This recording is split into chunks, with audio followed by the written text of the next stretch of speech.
And so I really think that the tough days are behind us. We can look forward and we can build a very strong steel sector for Canada. And we need also to have steel in a country for two reasons. First, there's no industrialized country that really doesn't make steel. So it's fundamental for any form of very strong economy to be able to produce steel. And second, if one day Canada is in a conflict, we need to be able to produce steel. That is the sovereign capability we need.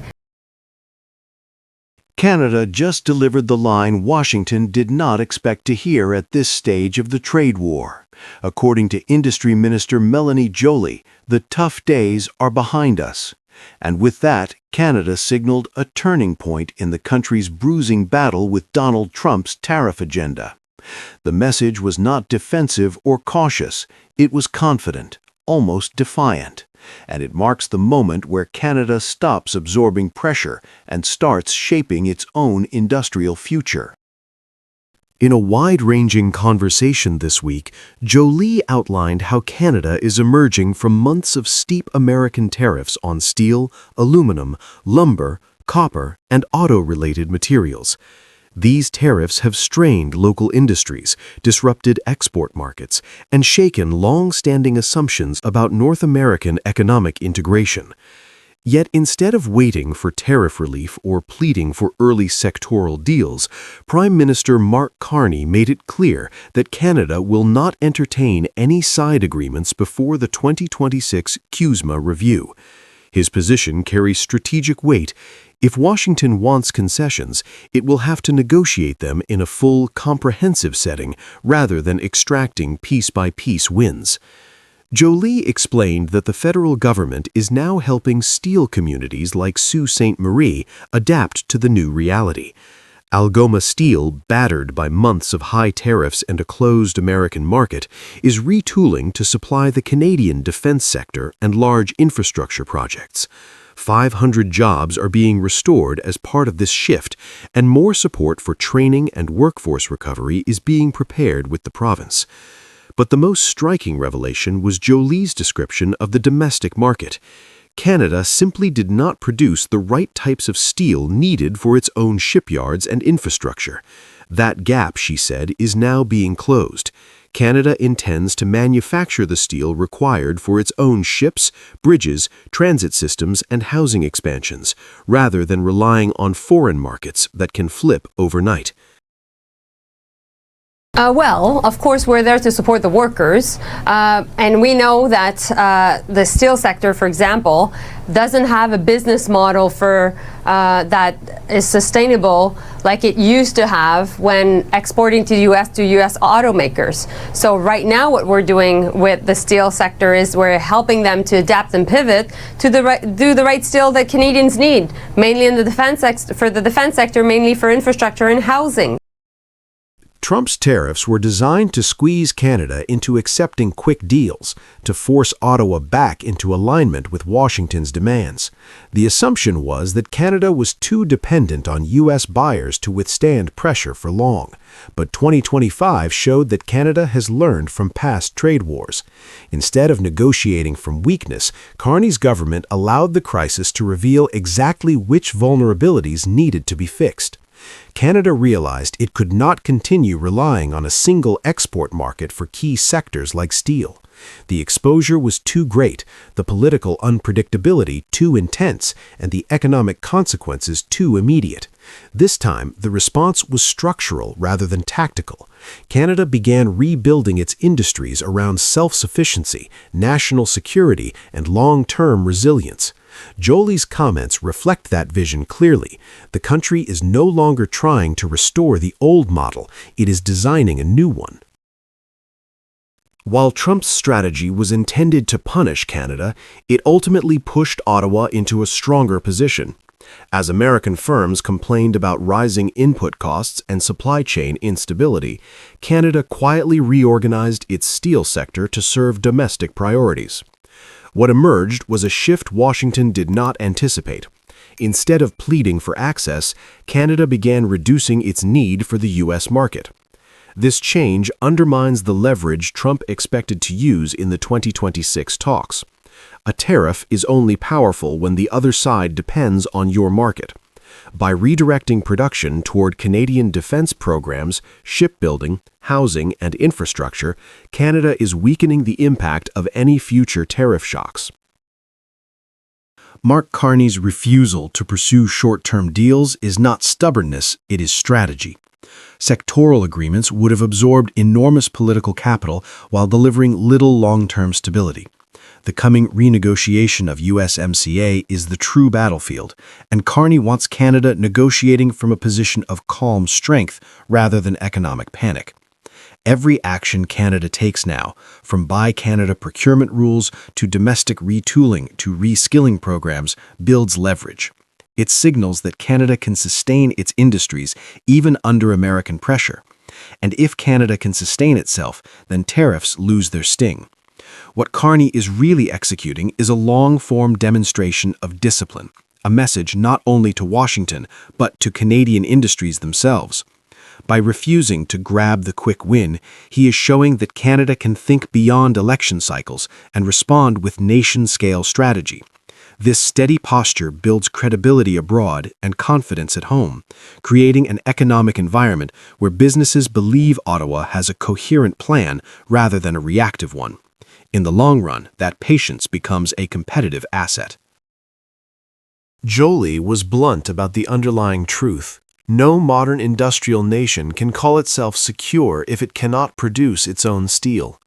Canada needs steel to build ships, repair military equipment, expand infrastructure, and meet housing commitments. For decades, the country imported too much of what it needed, or relied on foreign buyers to keep domestic plants alive.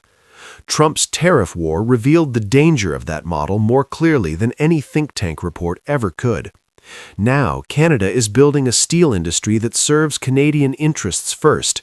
The new plate mills and beam mills are designed specifically for defense, construction, and transportation needs.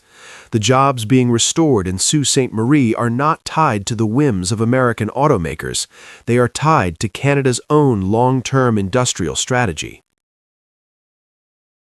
Joly's tone matters. She did not sound defeated or apologetic. She spoke like a minister who believes Canada is regaining control of its economic destiny.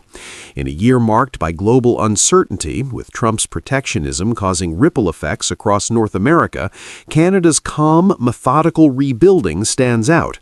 Carney and Joly are not promising miracles. They are promising stability, the very thing the U.S. has struggled to provide. Canada is presenting itself as a predictable partner in an unpredictable world, and investors are taking notice.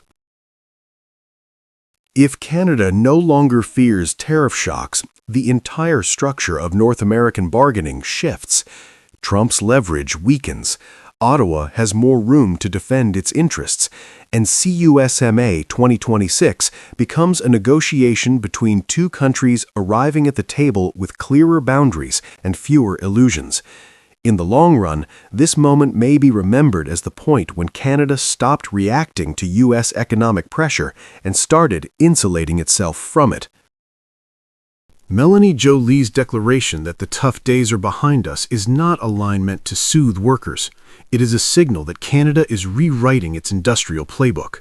Steel, once a symbol of how vulnerable Canada was to U.S. policy swings, is now becoming a cornerstone of national resilience. Trump's tariffs may have triggered the crisis, but they also triggered the transformation. And as Canada heads toward the 2026 CUSMA review, it does so not as a country seeking relief, but as one preparing to negotiate from strength. The final question is the one Washington should be asking itself. What happens when the tariff weapon no longer works on Canada at all?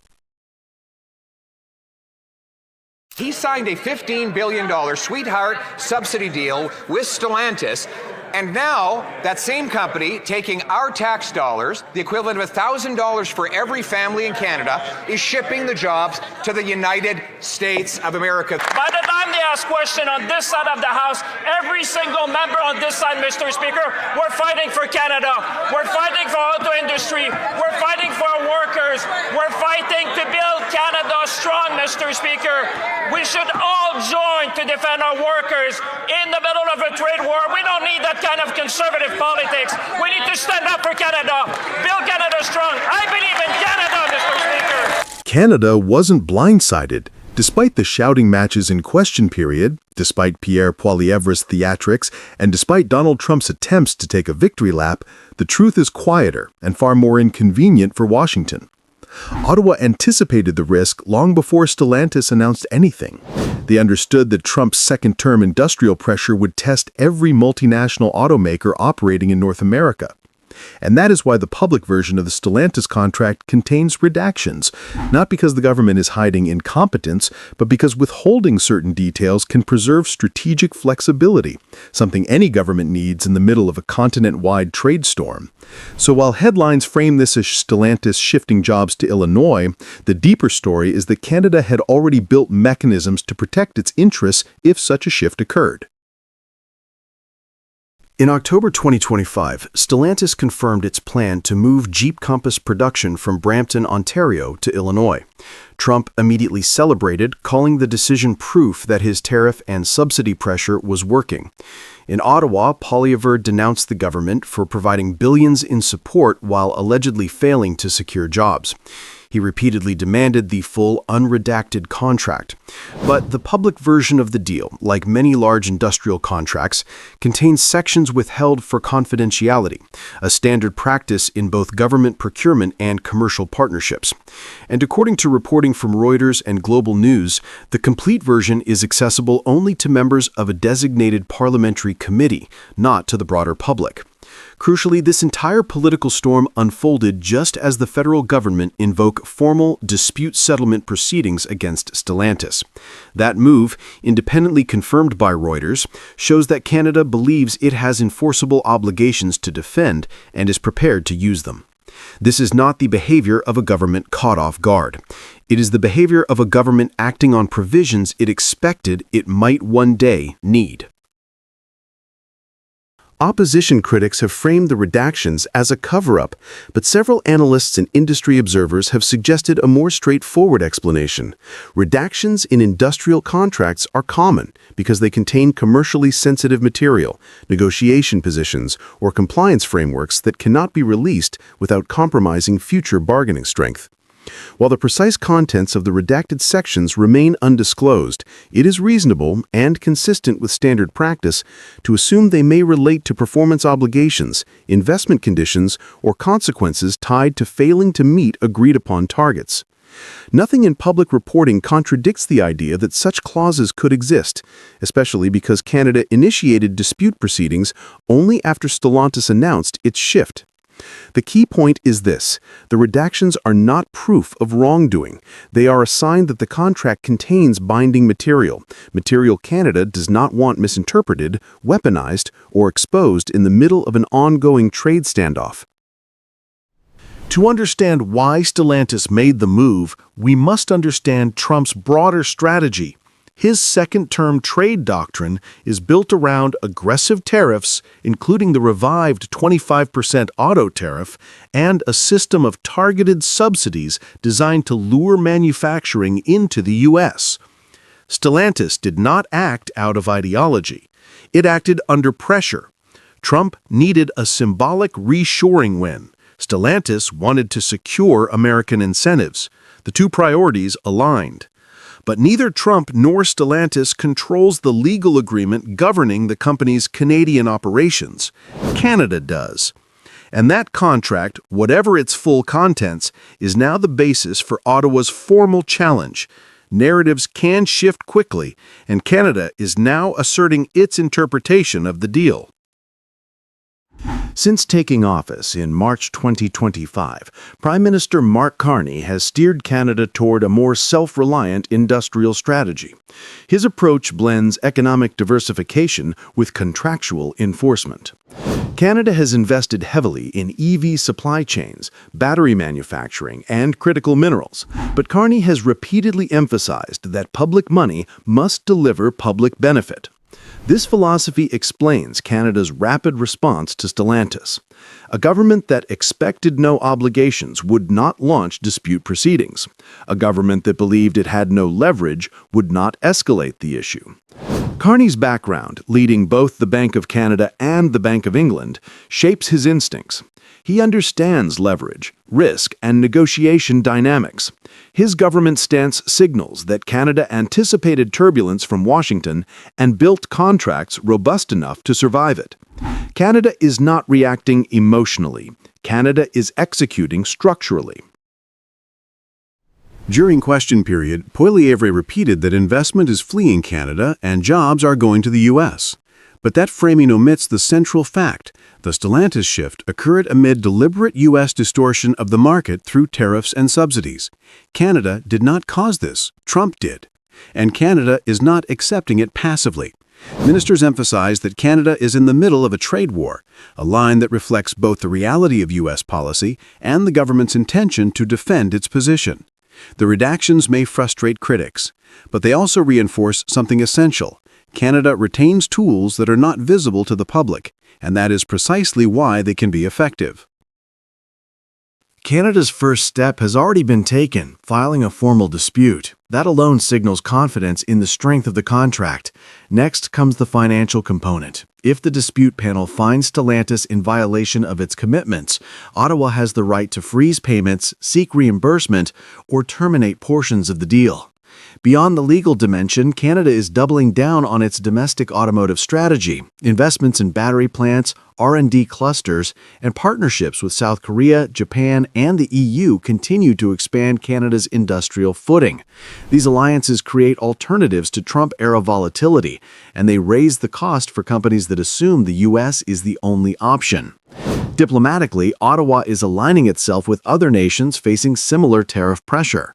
In doing so, it transforms a bilateral problem into a multilateral one and reduces America's leverage in the long term.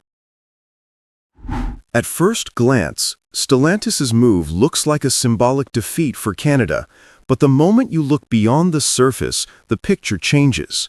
Canada anticipated the risk. Canada wrote agreements that allow it to respond, and Canada acted swiftly once the company revealed its intentions.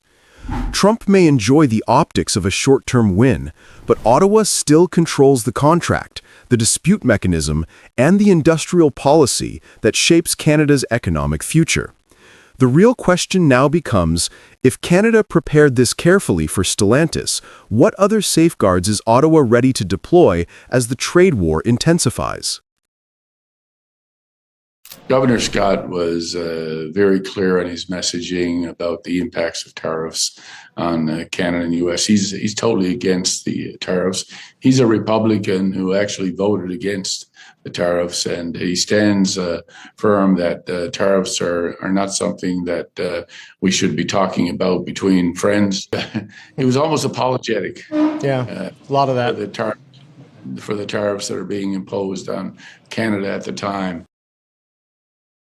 Canada has just experienced one of the most unexpected moments of this entire U.S.-Canada trade war. A Republican governor openly apologizing to Canada for Donald Trump's tariffs. Not a Democrat, not an independent, a sitting Republican governor.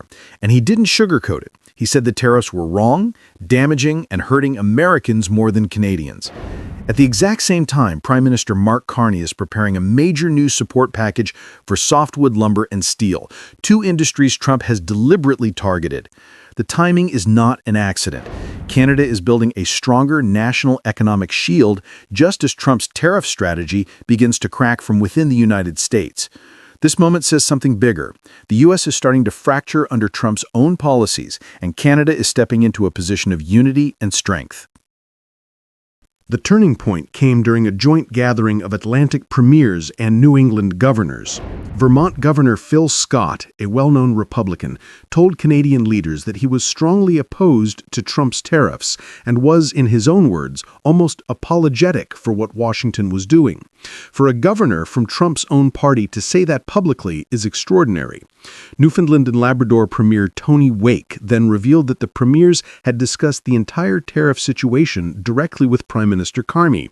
According to Wake, Carney confirmed that Ottawa is preparing a significant package for softwood lumber and steel, two sectors Trump has repeatedly hit with tariffs throughout 2025.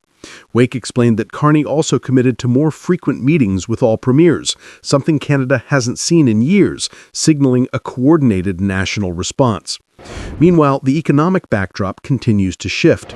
Trump has pushed U.S. tariffs on Canadian goods outside USMCA up to around 35%, creating serious strain on tourism, retail, and energy-adjacent states that rely heavily on Canadian visitors and cross-border trade. Statistics Canada recently showed a sharp decline in Canadian travel to the U.S., leaving border towns in northern New England struggling. That is the real reason Phil Scott apologized. His state is taking the hit. Behind the scenes, Carney is juggling several fronts at once. Canada's federal budget already includes industrial tax credits, nation-building infrastructure, and the new Major Projects Office aimed at speeding up mega-projects across the country. Now, a tailored program for steel and lumber appears to be next. Reuters and CBC reporting confirm that Carney is moving in that direction, and the premiers seem fully aligned with him. Trump's second-term trade agenda was built on the belief that Canada would eventually give in simply because of its proximity and economic ties to the U.S. The logic was simple. Hit Canada hard enough, and the pressure will eventually force concessions. But that assumption no longer fits reality. Canada has spent the entire year diversifying its trade, especially towards Asia and Europe. The Reuters numbers are clear. Canadian exports to the U.S., while still significant, have fallen as Canadian companies move aggressively to new markets. That shift alone weakens Trump's leverage. At the same time, the U.S. is dealing with the consequences of its own actions. American refiners still rely on Canadian heavy crude, American home builders still depend on Canadian lumber, and U.S. manufacturers still need Canadian steel and key minerals. When Trump disrupts those supply chains, Americans, not Canadians, absorb most of the damage. That is why Phil Scott apologized. He wasn't being diplomatic, he was acknowledging reality. Vermont's tourism is collapsing. Maine, New Hampshire, and upstate New York are facing similar pressures. Americans are feeling the impact of Trump's tariffs in ways they did not expect, and Republican governors are reaching their limit. This is where the political landscape becomes fascinating. A Republican governor siding with Canada over the Republican president is not normal. It signals an emerging split within the GOP, one where local economic survival matters more than party loyalty. For Canada, this is powerful leverage. When U.S. states begin pushing back against Washington, Canada suddenly has partners south of the border who can influence national policy from the inside. It creates a dynamic where Canada isn't fighting the United States. It's working with the parts of the United States that disagree with Trump. These states want Canadian tariffs back. They want cross-border trade restored. They want stable, predictable commercial ties. And they're saying so openly. And while Washington drifts into division, Ottawa is sharpening its focus, moving ahead with a plan that hits back where Trump aimed the hardest. We talked about the budget, which was positive, an announcement on steel and softwood lumber that affects Ontario in a big way. He'll be addressing that over the next week or so. Carney's upcoming package for lumber and steel is more than just economic support. It is a political message. It says that Canada will not be cornered, and it will not allow domestic industries to collapse because of Washington's political theater. Softwood lumber has been a target in nearly every U.S.-Canada dispute for 20 years. Steel and aluminum were brought back under national security language that even American officials admitted was flimsy. Trump revived those tools again in 2025, expecting Canada to complain but ultimately comply. Carney's approach is different. Rather than waiting for Washington to soften, Ottawa is stabilizing the entire supply chain at home. The federal budget's industrial incentives already give manufacturers new breathing room. The super deduction for productivity lets mills and smelters modernize at a discount. And with this new package, Carney is effectively drawing a line. Canadian workers and industries will be protected, with or without American cooperation. This is the clearest sign so far that Canada is preparing for long-term tension with Washington and is willing to rebuild its own industrial base to withstand it. One of the most important details from Wake's interview was how committed Carney is to keeping premiers directly involved. For years, Canada's internal coordination was fragmented. Provinces often acted independently, reacting to U.S. policy on their own. Now under Carney, Canada is acting as a single strategic unit. Atlantic Canada is pushing for fisheries protection and energy development. Ontario is laser-focused on steel and manufacturing. British Columbia wants stability in softwood lumber. Quebec is renegotiating hydro deals. The prairies are adapting to global agriculture. Carney's message throughout these meetings has been consistent. Canada must stand united while the U.S. is divided. That unity is becoming a competitive advantage. A Republican governor apologized to Canada. The Atlantic premiers stood behind the Prime Minister, and a major steel and softwood package is about to land on the national stage. All of this is happening as Trump's tariff war falters under its own economic weight. Canada isn't bowing. Canada isn't breaking. Canada is building. And the real question going forward is simple. If U.S. states are already rebelling against Trump's strategy, how long can Washington hold the line before its own economy forces a retreat?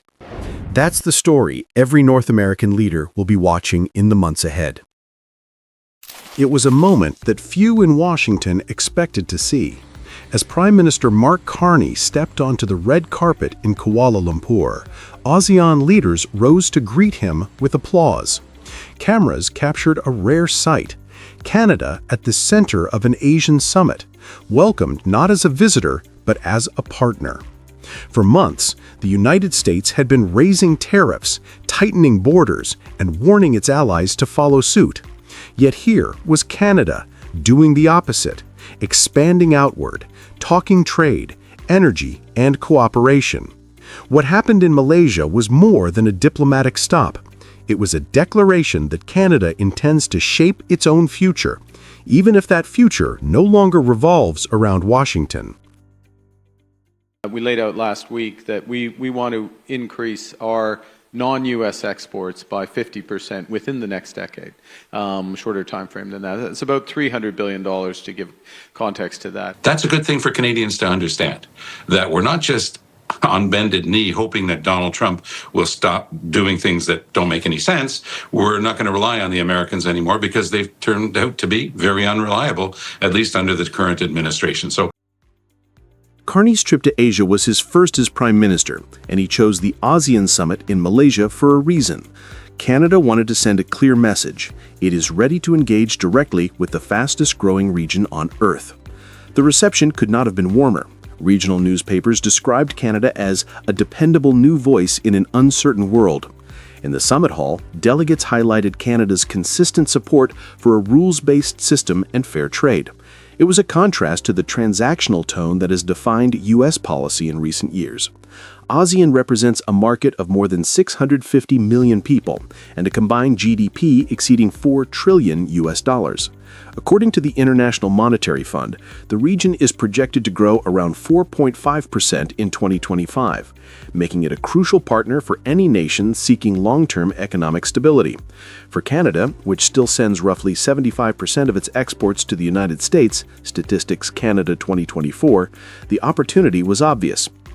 Carney framed the visit as a turning point, a chance for Canada to connect its advanced industries with Asia's demand for energy, minerals, and technology. He described Canada as a nation that shares ASEAN's values of inclusivity and sustainability.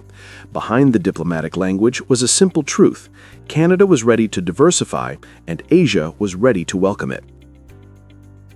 Carney laid out a measurable plan. Within 10 years, Canada aims to double its non-US exports by 300 billion Canadian dollars, much of it from Asia.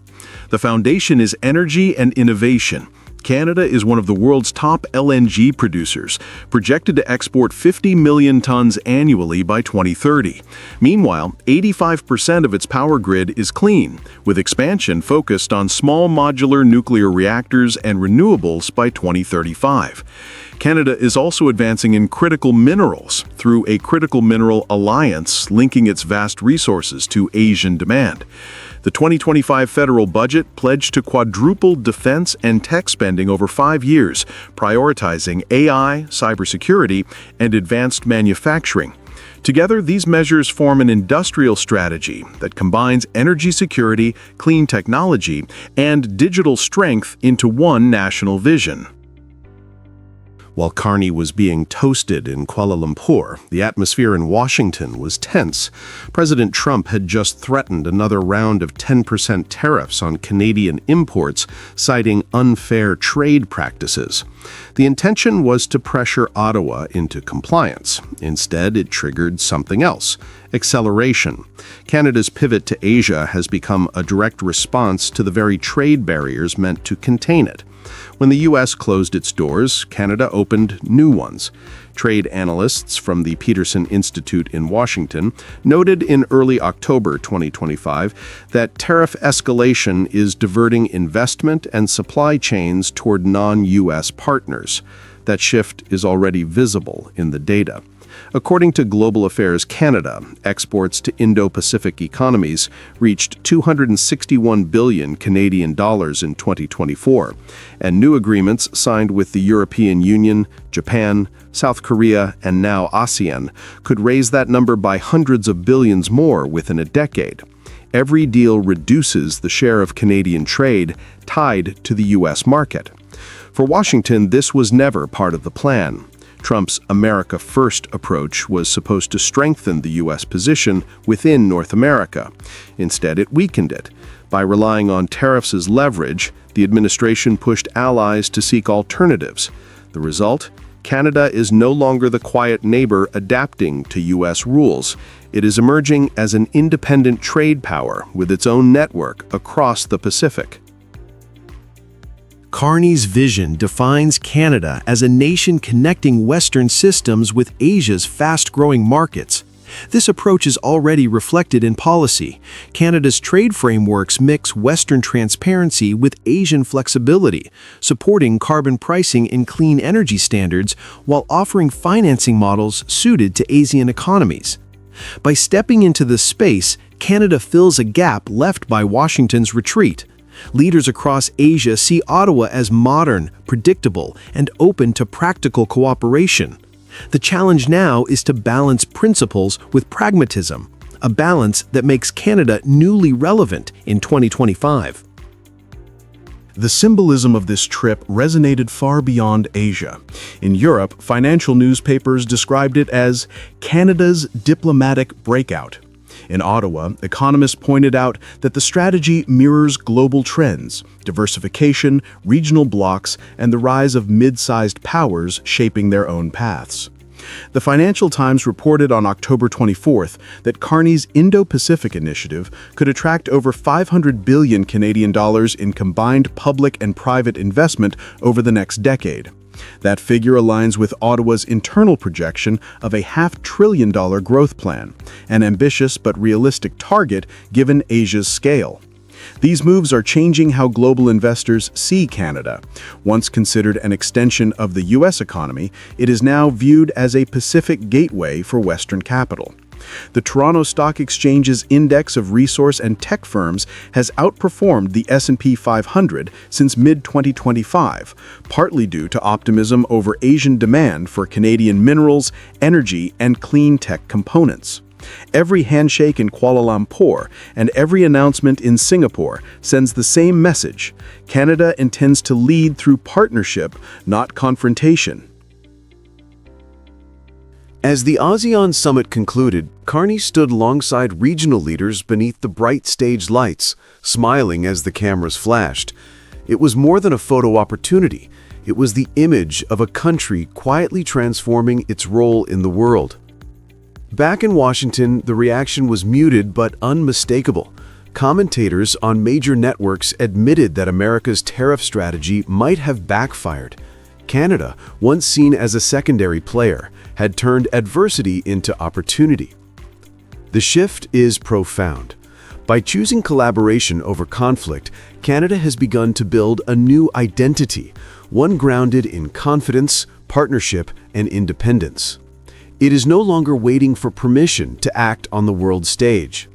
In 2025, while America isolates itself behind its own barriers, Canada is walking into Asia's open doors. The question now is not whether this pivot will succeed, but how far it can go.